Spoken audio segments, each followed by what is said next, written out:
Hello, everyone. It's Matt Woods from First Alert 4, and welcome back to Backstory STL.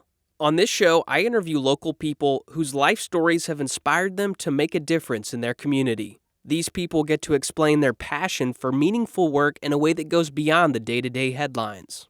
My guest this week is a nonprofit leader making her community healthier through food. She changed her career as a paralegal to start an organization called A Red Circle, which looks to change the current layout of food deserts in North St. Louis County. Her community health work is an example of finding purpose after tragedy. Here's the backstory of Erica Williams.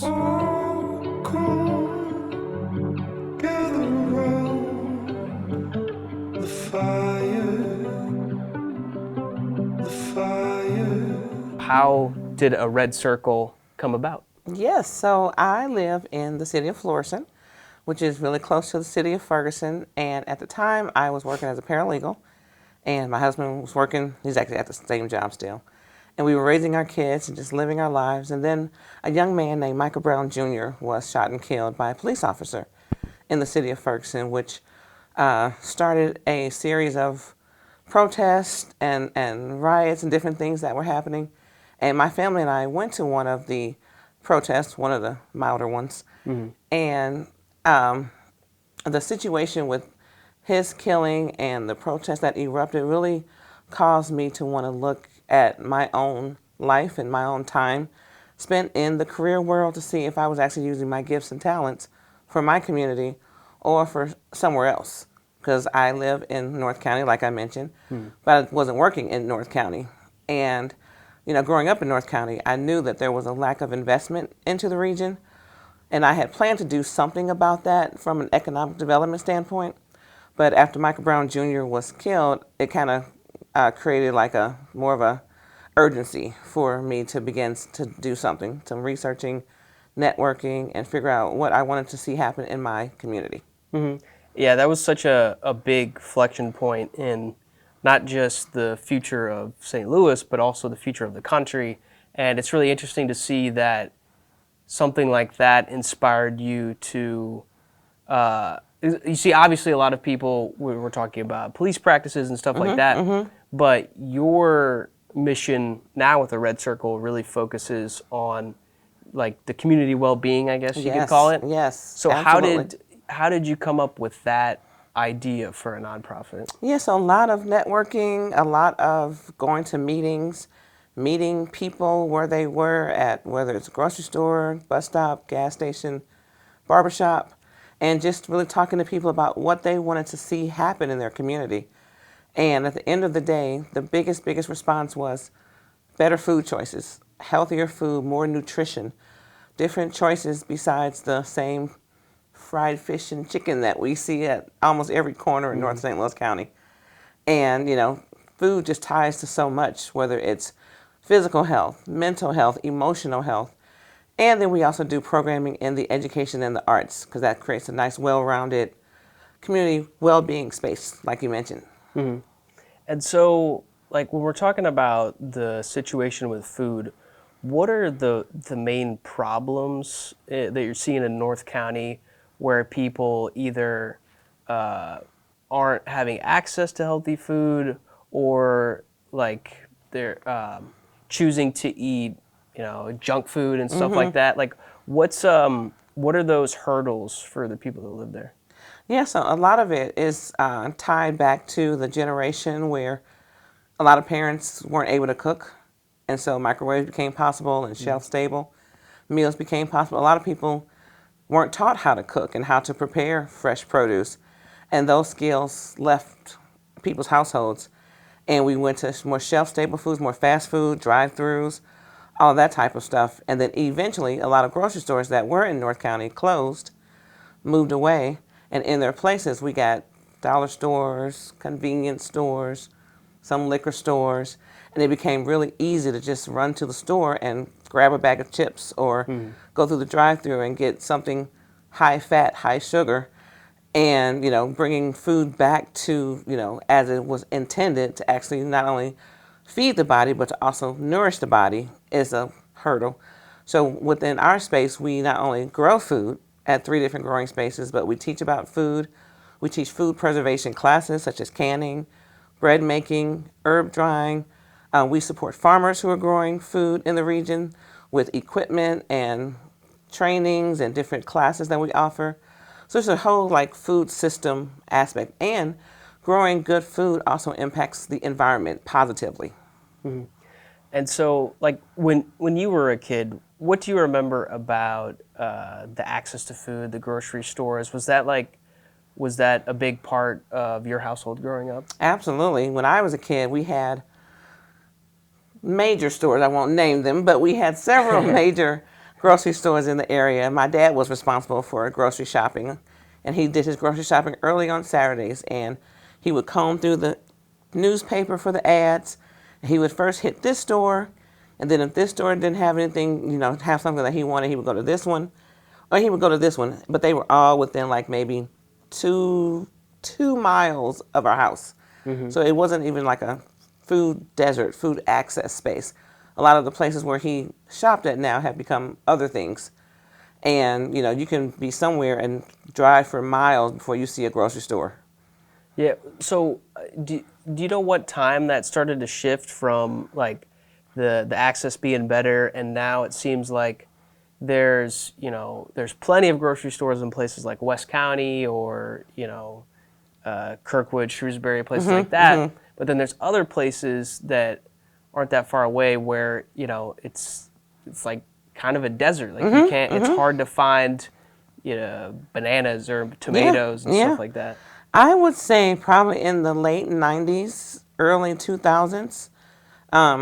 That was when, and it kind of actually continued up until 2018. There were some stores that moved into the region, but then they closed in 2018. That actually prompted us to host something called a Good Food Summit in 2021. And a lot of people overwhelmingly told us that they wanted a better grocery store, not just like food, like from a food pantry, but a store where they could choose their own food and create jobs in the community for youth and other people. So yeah, I'm giving my age, but I graduated in the late 90s, early 90s. Early 90s. Like I said, we had, different stores to choose from. But then my husband joined the Army, and when we moved back home in the late 90s, early 2000s, that's when I noticed like all the places where we used to shop were gone. They were either abandoned or turned into something else. Oh wow! So how long were you away from St. Louis whenever your husband? We were away 4 years. Okay. He did one term of service. Just within 4 years, you noticed that difference when you came back. Yep. And so obviously, having the nonprofit and one of the big missions is getting people healthy food. Do you have a sense of why those grocery stores have moved out and things like convenience stores and liquor stores have replaced them? Yeah. So one of the things that we're working on at a Red Circle is a community-driven grocery store, and so oftentimes when we share this information with people, one of the first responses is that grocery stores are low profit margin businesses, which I totally get. The goal of a grocery store is to get good food into the community and not become rich. But if the goal is to make a lot of money, you may not make a lot of money in certain areas, and so you'll close those stores. Or, some people also point to theft, which isn't, that big of an issue in the region, especially from a grocery store. No one's stealing lettuce. They're just right. If they're gonna get lettuce, they're gonna buy lettuce. Yeah. That type of thing. But one store that closed, another store took them over. But the store that took them over didn't open some of the other areas, so it left a lot of big box stores in the area. And the store that closed in Moline Acres was a very profitable store. And there wasn't an economic reason for the store to close. We think it was more of a race issue. But I have not talked to the actual store owners to confirm that. So that's just my thought. Gotcha. Okay. Yeah. It is a really low margin. I think the grocery stores are doing good. It's like 3%, maybe 4%. And that's when you have several stores and you're selling things like wine and beer and other specialty items. Yeah, Schnucks, Deerbergs, like they're probably doing about that. But and then I think of like just off the top of my head, I think like Walmart maybe has a big part to do with that as well. Like I mean, it's so convenient to shop at, but at the same time, if you've got a Walmart over here and then there's other grocery stores in like the same radius that can Yep. serve the same Yep. people, then maybe those go away. Yep. And so, going back to the motivation from Michael Brown, what were you personally feeling right after I that was feeling happened? a lot of anger. I was feeling a lot of anger because my husband and I, we have 5 children, 4 sons and 1 daughter. And to watch not only what happened to him, but to how people were talking about him and talking about his family, like, by the grace of God, there go us. And we thought we were doing everything right and, living the dream. We were college educated and all the good things, but skin tone is, such an impetus for hate. You don't know anything about a person, but you just see that that person has brown skin. And it causes you to just assume so much stuff about someone. God forbid that was one of my kids. They would say, our sons have long locks, down their backs. And, they're the biggest nerds out there. They would never hurt a flea, but, just to see them, you would think, oh, they must have been doing something. They must have been a thug or something like that. And so there was a lot of anger and a lot of turmoil within myself that there was such a negative response to this 18-year-old kid just graduated and his life is gone. And so I really wanted to look and see, what can we bring to the community where I live to try to make it, so those things happen less often, and that people who live in the community see that there's investment. There's people bringing good things. That's why we do education work. That's why we do work in the arts to bring beauty to the region. We're actually having a grand opening at our art space May 3rd. So I'm really, really excited about that. But at the time, I was feeling really, really angry. Yeah. Were any of your kids close to 18, or around the age of Michael Brown was? Yes. So that, I can imagine that in the household, your Florissant just down the road. It's just down the road. From Ferguson where that happened. Yep. And my sons were like, I thought the police were the good guys. It was very, very different. And then they were a part of the Ferguson-Florissant School District. And at the time, since everything was happening within the region, the district pushed school back to start a week. Right. And kids, they're excited about the first day of school. So to tell the kids that they had to wait a week for the first day of school, they weren't really happy about that. We got a chance to go to the schools and make posters and put up decorations and things just to welcome the kids back and let them know that they were safe and, they were going to be cared for. But yeah, it was a very tumultuous time in our household. Yeah. Do you think in that time that there was this loss of humanity around? Absolutely.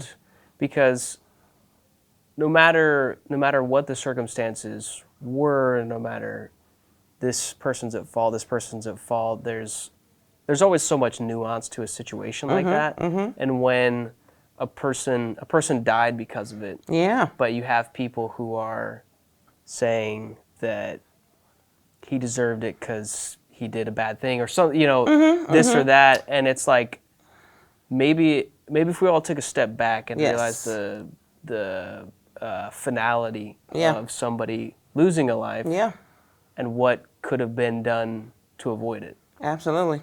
Because, and there's no one thing you're ever going to point to of something that could have prevented the situation, time and place. It happened the way it did, but there's so many other factors about Ferguson, about North County, that could make something like that more likely to happen. Yeah. And so, I think it's interesting to look at it through a lens of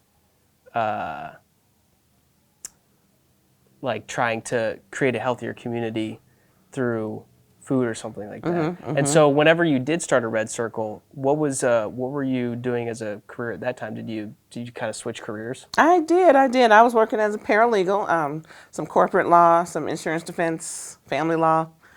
And, it was interesting. I got my MBA in 2012, I think that's right. And I was planning to do what I was going to call an economic development summit for North County because living in North County, I see the vacant buildings going back and forth to work, but I would also see other things that were coming in, to the region, office space and other restaurants that were coming in. And being in business law, I had access to people who were either business owners or bankers or investors. And so I wanted to kind of bring all those people together to see the beauty and the potential of North County and investing in North County and bringing jobs into North County and, tax revenue and things of that nature. So that was my plan. That was going to be my side hustle, so to speak. And then, like I said, when Michael Brown Jr. was killed, it just really, instead of me just looking at this through a strictly financial lens, it was a human lens, and show that not only are we bringing investment, but we're bringing investment that is caring, that will show you that, we love our community, that we want to see our community become healthier and happier and just really more peaceful. So how difficult is it to start a nonprofit? Oh, it's easy to start a nonprofit. The challenge is maintaining it, sustaining it, growing it at a pace that is fast enough to get some things accomplished, but not too fast where then you fall off the rails. I mean, a Red Circle turns 8 on March 17th, so Monday. And, when I started this organization, it was just me and my family and volunteers. And, I've seen groups come and go because it is really hard between, fundraising and just getting people to understand your mission and vision and to work alongside you and to collaborate with you and to open doors for you to do things. I mean, even right now with the current federal grant situation, we get USDA funding because of our farm work, because of our work connected to farmers, and we've got a couple of grants that are on hold right now. And we're one of the things that we, as we're out talking to people, talking to farmers and networking, we learn from farmers that they need a place for cold storage. They need a place where they can store their produce when they harvest it. And talking to entrepreneurs, they need a place so that they can store their sauces and salad dressings and things before it gets to retail. So we were successful in getting a grant to get that installed in our building, but that's on hold. And so, that's going to be food waste and food that's not going to go to people, not going to go to retail. So it's all within the food system. So those types of challenges make it really, really hard to sustain a nonprofit. Right. You got to, if you don't have the funding, then you can't really complete the mission and all that stuff. And so when somebody goes to like one of your community gardens, like what are you growing? What can they expect? Oh, we grow all types of things, vegetables, fruits, herbs, and we have 3 growing spaces. The largest one is in Pine Lawn, where we have a hoop house, so we grow things indoors and outdoors. We also have a farmhouse on site where we teach our food preservation classes, so you can sign up for learning how to can vegetables, learning how to bake your own bread. You can learn how to dry some herbs and, store those. You can learn how to make freezer meals at that space. And so those types of things. And then we have a smaller garden. It's called the Damu Smith Liberation Garden, named after my late uncle, who was one of the first Black environmental justice activists from St. Louis. Oh, wow. And we do more demonstration type things there.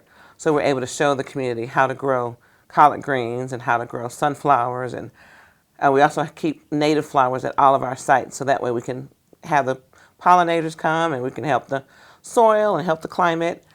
And then at our other garden at the church in near Baden, we grow, like I said, fruits, vegetables, asparagus. We have fruit trees, and we use that space to teach more about nutrition.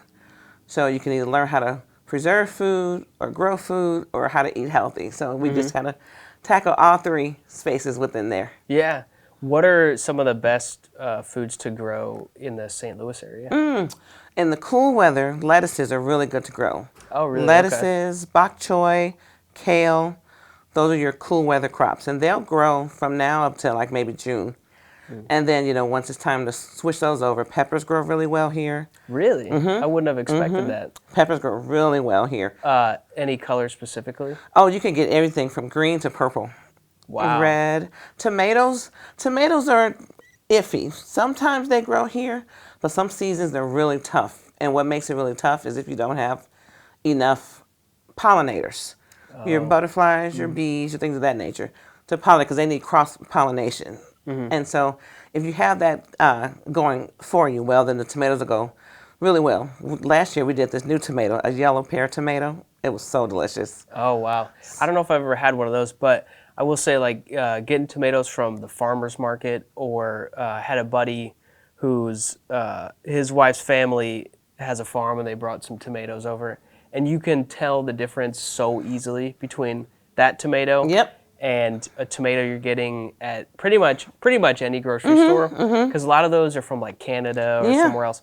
And from the time, there's just so much time from it gets on the truck and it comes here, and it's so easy to tell the difference. I'll never forget the first time I tasted a farm fresh cucumber. I was like, is that what cucumber tastes like? Because you know, cucumber from the store just tastes like solid water. Well, it's really different. And even strawberries. I got some strawberries from a guy who had some farm in Illinois, I guess,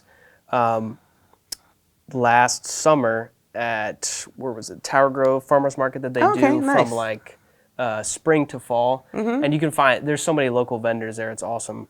But those strawberries, and I was like, these are the best strawberries I've ever tasted. Much sweeter. And I didn't realize that you could grow strawberries here, and they would actually be better than strawberries you could get from like California or whatever. Yeah. I'm sure like right whenever they pick them, they're really good. But it's the shipping. Yeah, by the time they get here, and I mean, we get fruit from everywhere from probably like Colombia to Mexico and all those bananas, and it's nice to have the availability, but it also tastes way better when you can get into your garden. And we enjoy it. I mean, growing food is it's hard work, but it's also very calming and very peaceful. Just being able to put your hands in the soil and smell the fresh soil, and especially when you've made your own compost, because we do that too. We're really big on composting, like taking all your vegetable scraps and coffee grounds and eggshells and grass clippings and leaves and things of that nature. Putting it all together, you get really good compost, which then adds nutrients back to your soil, so you grow really, really good, nutritious food. So you actually put that back in the soil? Oh, wow, okay. Yep. How does that make the soil better for the next crop? Yeah, it gives you what you call organic matter. And so soil, just like everything else, it needs nutrients to survive, to be healthy. Otherwise, you just have dirt. Yeah. And so when you add your organic matter back into your soil, that gives it all the nitrogen and phosphorus that it needs. So then when you sow your seed or your start and it grows your food is actually better. So how did you learn all this stuff about growing food? So one of the first things that I did after I left my law firm job, because I left the full-time job to do this full-time, and I didn't get paid at first, but it was worth it. It was so worth it. But one of the first things I did was I became a St. Louis master gardener. And so you learn a lot about like plant health and composting and plant science and a lot of cool things. And then from there, it's just trial and error. Talking to other farmers, networking, going to conferences and webinars, and growing alongside people who have grown longer than you. Everyone teaches someone else, and it makes it a really good intergenerational activity. The grocery store that you guys are putting in place, where exactly is that going to be? So the brick and mortar building is in the city of Bellefonte Neighbors at the intersection of 367 and Jennings Station Road. And we're currently doing pop-ups with the Ferguson Farmers Market. So we have a booth. The store is called People's Harvest. It was a name that was voted on by the community. And so we do pop-ups right now every third Saturday. And we, source as much local produce as possible, products, soaps, meats and cheeses. And so we're really intentional on bringing the best that we can source from not only North County, but from the state, really, to bring it into North County, but keep it affordable. Yeah. And so how did you choose that spot specifically? So we were looking for vacant buildings in North County that were near an old Shop and Save building. That was a store that closed that did not get repurposed by Schnucks. And the first location we found, we thought it was going to be a great location, but another business bought it before we did and tried to turn it into a liquor store. They were unable to get a liquor license, so it's still sitting vacant with the name of this liquor store on it. But we went back to the drawing board and we're looking at more buildings so we can find one that was near Shop and Save. And there's a building that's been vacant since like the early 90s that has always just really attracted me as I drive through the neighborhood. And we decided to tour it because it was for sale or for lease. And as we were touring it, we were like, we could put a grocery store here and community space and a production kitchen for our entrepreneurs and our office headquarters right here in North County. So we bought the building and we named it the North County Community Nexus. Okay. And so that's where the store is going to go alongside the production kitchen for our entrepreneurs, and our headquarters is going to go there, and there's going to be space for the community to learn and do things, and there's individual office suites for health and education focused small businesses. And so, since it's going to be there, have you like talked to people in the community about what they want to see in their grocery store? What's like the perfect grocery store? A lot of collard greens. A lot of greens, a lot of greens, but they want to see fresh food. They don't want to see anything that's expired. Even some of the stores that are in North County that may be parts of chains, the quality of the food is vastly different than in West County and other places in St. Louis. So they want to see food that is fresh. They want to see food that is affordable. They want to see a good variety of choices. They want to have somewhere where they can come and maybe gather. So inside the store itself, there's going to be a little bistro. So they can come get, a salad or a sandwich or soup, because right now there's just a lot of fast food and convenience stores and liquor stores in the region. It's really, really hard to find somewhere to get something fresh and healthy. Gotcha. I don't know if I've ever had collard greens. Is that like a sin? Oh my goodness! Oh, what's the best? Goodness! What's the best way to have them? Oh, definitely steamed. Okay. So you want to make if you ever get a chance to get some collard greens this season, you want to create your broth ahead of time. And you don't want to have too much in there, because if you have too much broth, then you cook them too long and it sucks out all of the nutrients. Yeah. So you can, make your broth with chicken stock or little onions and garlic. Your choice of meat. Some people use pork, like bacon. Some people use turkey, smoked turkey tails, things of that nature. And then you just cook them down, because they're really kind of tough raw. But you cook them down till they're the tender that you want, and yeah, that would be delicious. So that's your homework. Okay, Get you good. some collard greens this summer. So is the vegetable actually called collard greens? Yeah. Okay. So I didn't know if that was like type is like a green. You just have a green. collards, you Okay. have mustards, you have turnips, and the turnip greens actually are the tops of the turnip ball. And then the turnip you can actually roast, and then you can eat it that way, or you can mash it like a mashed potato. You can use Swiss chard. You can use beet greens. So the greens is just like your type, and then all the different ways that Right. they, Okay, I'll make a point to Good. try it at So some what kind of point. vegetables do you eat? So I love carrots. Nice. Carrots are probably my favorite. Nice. After that, green beans. Okay. Love some good green beans. There you go. Let's see. I'll eat broccoli every once in a while, although sometimes it's okay. But I definitely make a point to eat vegetables now. Yes. That I'm an adult and I should probably try to eat healthy. Yeah, it's least so a little bit. important. I mean, one of the things that we stress at A Red Circle is we don't, shame anyone for like weight or their choices, because we know there are certain, several circumstances that got you to where you are today, whether it's illness or choices or just, even stress, medication. All those things can really contribute to body size and body type and all those types of things. But at least incorporate a vegetable in every meal. And we show you how to put vegetables on pizza, how to put vegetables with your eggs in the morning. There's a store in Olive, I forgot the name of it, not on Olive, in U City. And you can get baby bok choy from there. That pairs so well with eggs in the mornings, and it doesn't Okay. take long to cook. So just incorporate a vegetable. One of the things that we noticed during the pandemic is black people were dying at much higher rates Yeah. than white people and other races, ethnicities. And one of the things that was decided that led to that was something called comorbidities, meaning the lack of health even before the pandemic to fight off an illness such as so strong as COVID-19. And how you become healthier is when you're putting nutrients into your body, how you're drinking your water. All of those things help, and those eating vegetables, eating good meats, going outside, putting your hands in the soil, all of that really contributes to health and wellness. Yeah, it was really sad to see the disparity in COVID. It just really exposed the amount of comorbidities that black people had versus other people, and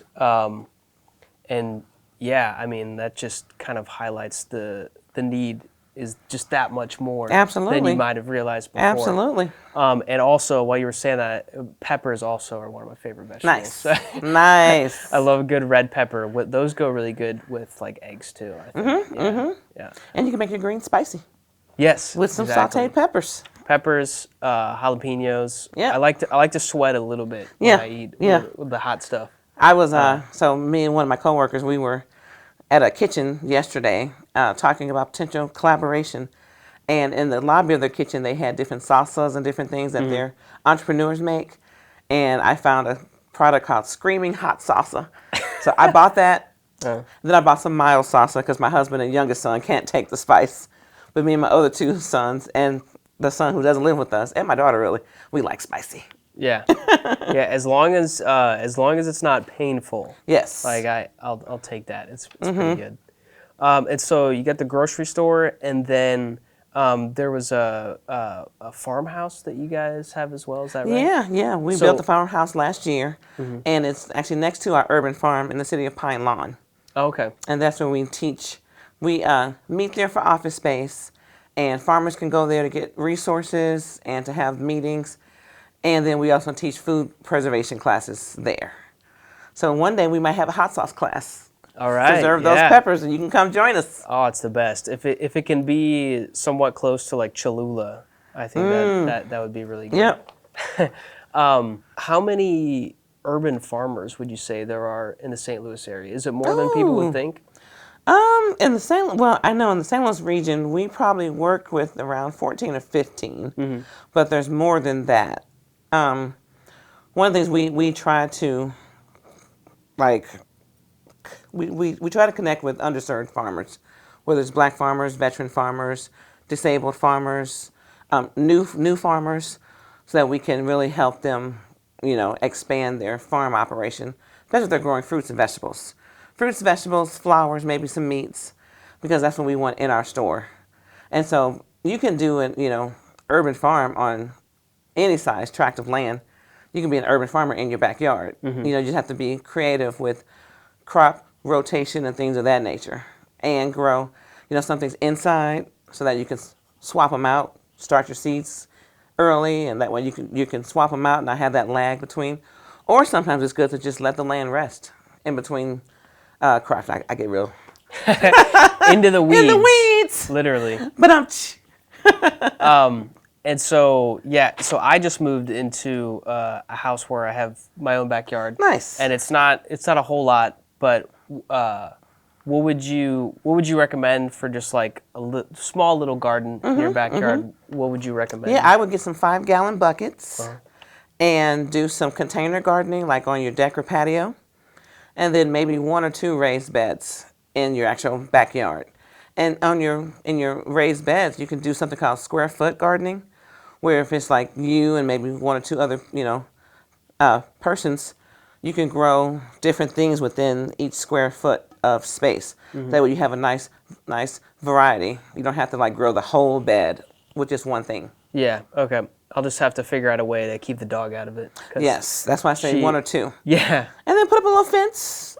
Put up a little fence. That way dog knows you stay here. Food is here. Yeah, because she'll get to it before I would, and then. And they make stuff like deer fencing or rabbit fencing that you can Uh-huh. just put around it, not expensive. Yeah, I figured that would be pretty easy to do.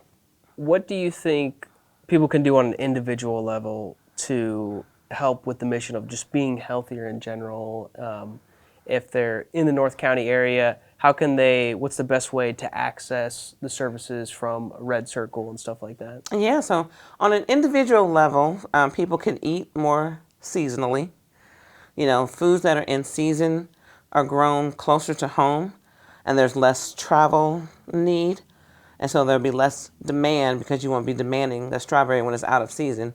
You'll grow it in season, and that'll help farmers. That'll help farmers locally push their products. Like I have one farmer, he's in Berkeley, Hazelwood, and he's about to start growing greens.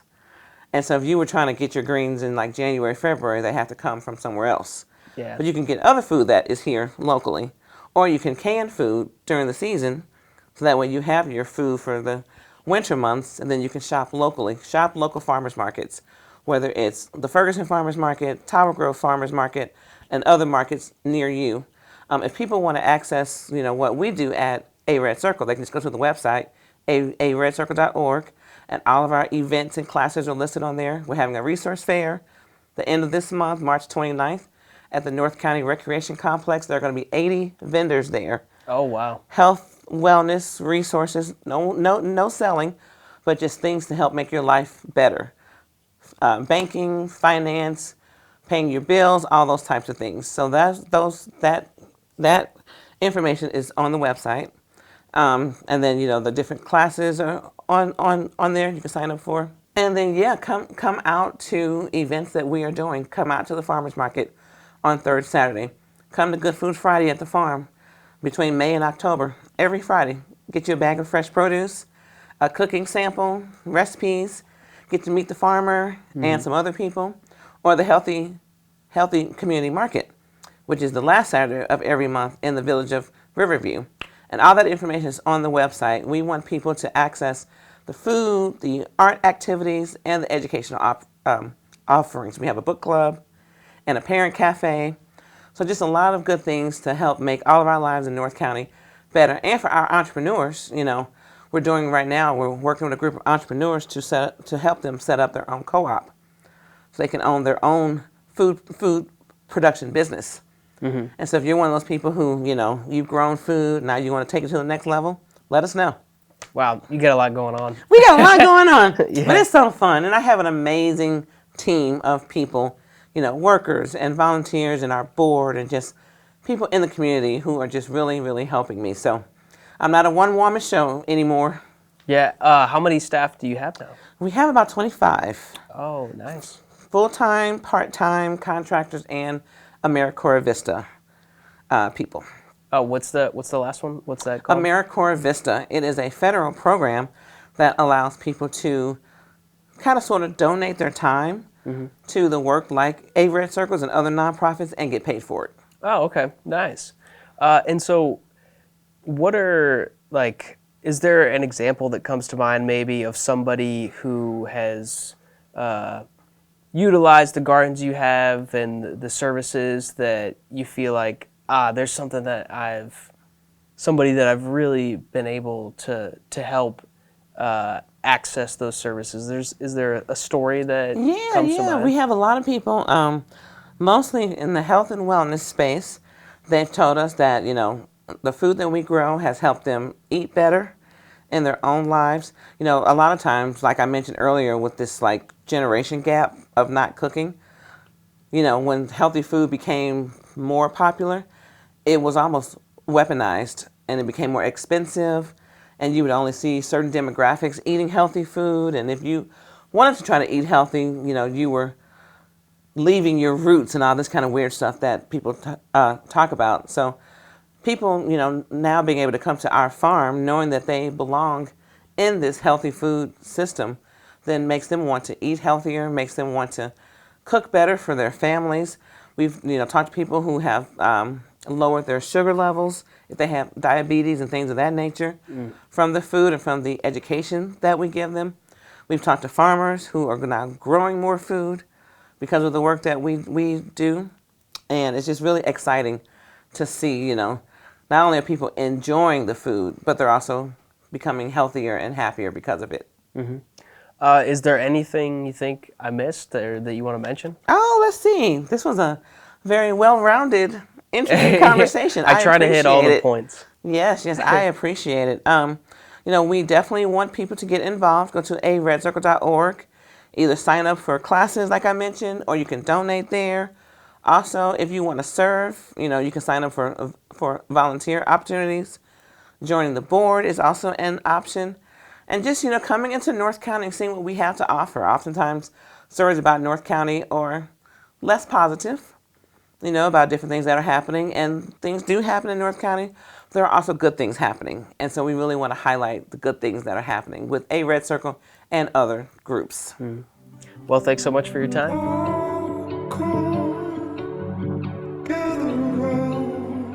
Thanks for listening and watching Backstory STL. We'll release new episodes every Wednesday.